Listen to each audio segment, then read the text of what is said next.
Salut chers membres, continuez-vous davantage à suivre le Mock Sport. Si c'était des ñëw ci match bi doon daw sànq rek diggante Paris Saint-Germain ak Real de Madrid ñu gis que Paris Saint-Germain tey dóor na Real de Madrid 3-0 grâce à doublé de Ángel Di María et un but de Meunier ñu gis que Paris dóor na Real de Madrid tey 3-0 ci choc boo xamante ne ñu ngi doon xaar ki nga xam ne mooy l'international sénégalais muy Idrissa Gana Gueye boo leen fàttaliku avant match bi Marco Verratti am na lu mu waxoon ci Idrissa Gana Gueye nee na Idrissa Gana Gueye joueur la boo xam ne tey Paris da ko soxla joueur la boo xam ne ñun ñëpp tey bëgg nañ ku mel ni moom maanaam suñu effectif parce que joueur la bu lay permettre nga nekk à l'aise sur le terrain bon bu ñu gisee match bi nu mu demee tey dana Idrissa Gana Gueye performance am ak statistique am dafa gën a yokk moom Idrissa Gana Gueye tey dañuy gis que il était partout moom à l'international sénégalais muy Idrissa Gana Gueye boo leen xoolee fu ne la doon marqué mu ngi ci défense bi mu ngi ci secteur offensif bi Idrissa Gueye aussi ci jeu parisien yi moom relais la en même temps moom Idrissa Gana Gueye ni muy défendre aussi noonu lay attaquer aussi noonu lay permettre aussi ak coéquipier yi nekk sur le terrain pour ñu mun a football bi mucc ayib boo la gisee but Ángel Di María à la 33e minute mooy but bi Di María di dugal Real de Madrid boo leen xoolee kan moo passe mooy Idrissa Gana Gueye Idrissa Gana Gueye xool leen travail bi l'international sénégalais bi def moo Idrissa Gana Gueye pour jox ci ñuy wax maanaam Ángel Di María pour mu dugal deuxième but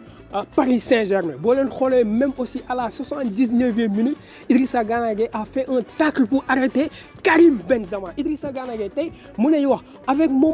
Marco Verratti ñu ngi constituer une pièce maîtresse au niveau du milieu de terrain du Paris Saint-Germain avec Marquinhos dañuy gis que tey collectif bi maanaam milieu de terrain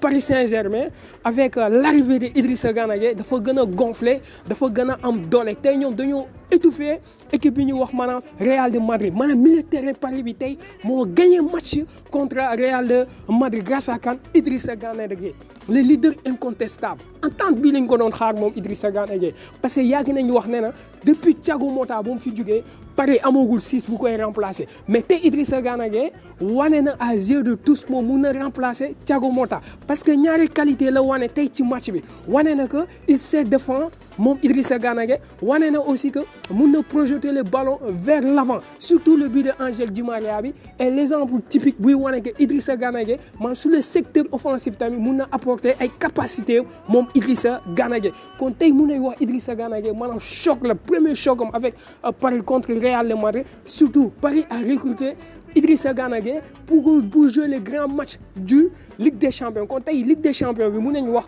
Idrissa Gana Gueye wane na boppam wane na que maanaam confiance bi Thomas Tuchel am ci moom di ko laaj ba mu ñëw maanaam Paris c'est l'homme indispensable du système de jeu de Thomas Tuchel moom Idrissa Gana Gueye tey bu ñu gisee prestation yi Paris Saint-Germain da franchement Paris Saint-Germain collectif moo gën a supérieur tey à Real de Madrid ñi gis que Paris boo xamee dafa am arrière am détermination am un autre visage mais surtout l'international sénégalais muy Idrissa Gana Gueye arrivé c'est bien pour les Paris mun nañu wax actuellement ni Paris li mu doon manqué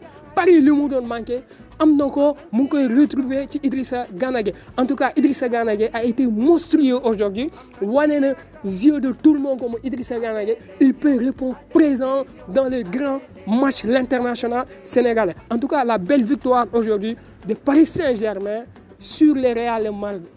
Madrid repose aussi sur la compatibilité de l'international sénégalais Idrissa Gana Gueye au cœur du jeu de Paris Saint-Germain Idrissa Gana Gueye mu ngi fu ne moom l'international sénégalais bonne continuation il entre aujourd'hui dans l'histoire du football parisien surtout premier choc Ligue des Champions avec Paris il répond présent avec une belle victoire 3-0 ci géant d'Europe bi ñuy wax maanaam Real de Madrid chers membres continuez-vous davantage à abonner sur le Mock Sport Cissé.